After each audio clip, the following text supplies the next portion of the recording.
नमस्कार, स्वागत है आपका डॉक्टर साहिब में और मैं हूं आपके साथ सौम्या राठी। डॉक्टर साहिब की आज की वीडियो बड़ी खास है क्योंकि आज हम एक ऐसी चीज के बारे में बात करने वाले हैं जो हर किसी की समस्या रही है कभी ना कभी। नहीं, अगर उनकी ना रही हो तो उनके परिवार में किसी की समस्या बेशक रही है, लेकिन इलाज क्या हो सकता है और क्या नहीं, उस पर विचार ही नहीं किया गया। आज बात होगी तोतलाने के बारे में, हकलाने के बारे में कि ये चीजें क्यों होती है, इनका इलाज किस तरीके से किया जा सकता है।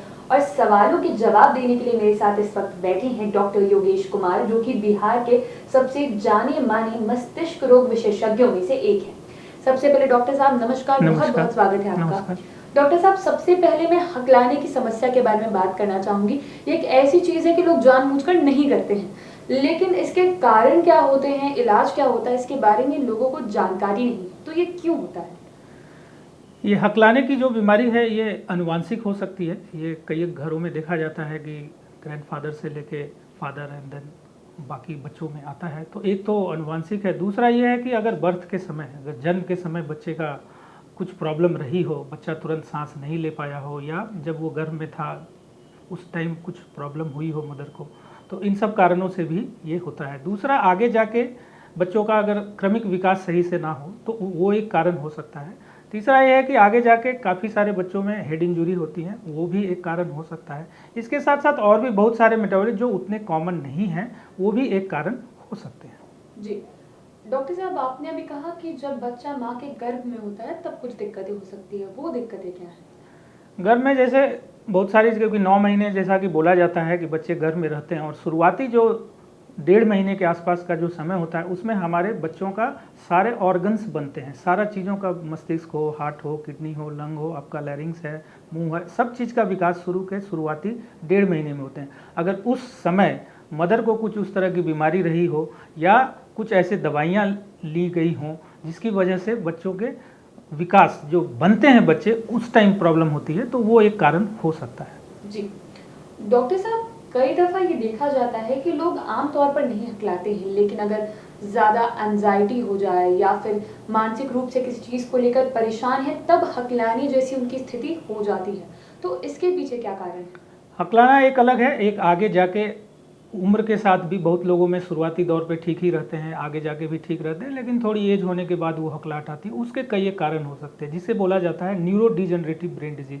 मतलब समय के साथ या उम्र के साथ या कुछ पॉइजनिंग, टॉक्सिन या कुछ दवाइयों की वजह से भी ब्रेन में कुछ डिजनरेटिव कहने का मतलब है कि ब्रेन में जो सेल्स हैं उनका नाश होता है, और उसकी वजह से जो हमारा ब्रेन से कंट्रोल होता है, जैसे कि जब हम बोलने का प्रयास करते हैं तो ब्रेन जो बोलने के ऑर्गन है लैरिंग्स, उसको एक सिग्नल देता है, और जब वो सिग्नल सही से ना जाए तो आपको बोलने में दिक्कत हो सकती है, या आपके मुंह के मसल, जीभ के मसल्स का अगर कोऑर्डिनेशन सही नहीं हो और उसका ब्रेन से कंट्रोल सही नहीं हो तो उसमें भी आपको हकलाने जैसी बीमारी हो सकती है। तो डॉक्टर साहब, हकलाने की इस बीमारी का इलाज मेडिसिन से होता है या फिर कोई फिजियोथेरेपी या ऐसी कोई ब्रेन एक्सरसाइजेस दी जाती है?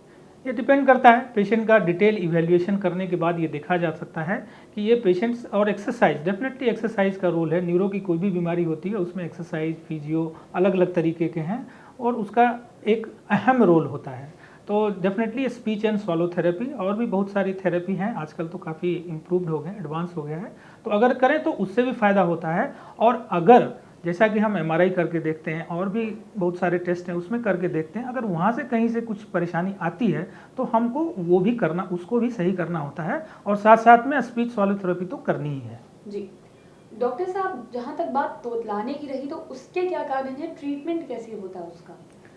तोतलाने का जैसा कि कारण बताया, ये आनुवांशिक हो सकता है। ये जब बच्चा पेट में होता है उस टाइम मदर को कुछ दिक्कत है, या बर्थ के दौरान अगर बच्चे ने तुरंत सांस ना लिया हो वो कारण हो सकता है।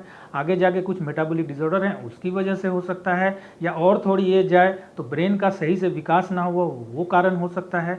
तो अगर हम इन सब कारणों को मिला दें, और कई एक बार ये देखा गया कि हमको कोई कारण नहीं मिलता है और बच्चा हकलाता है, तो जनरली उसमें से ये बोला जाता है कि आप जितना अर्ली हो सके बच्चे का स्पीच स्वॉलो थेरेपी शुरू कर लें, तो डेफिनेटली उसका फ़ायदा आगे जाके होता है। जी डॉक्टर साहब, इन्हीं सब के बीच में हिचकी आना भी जो है वो भी एक समस्या है, लेकिन कई बार ऐसा होता है कि बस पानी पीने से हिचकी ठीक हो जाती है, लेकिन कुछ लोगों को ये परेशानी भी होती है कि हिचकी लगातार 2 से 3 दिनों तक चलने लगती है। तो इसके क्या कारण है?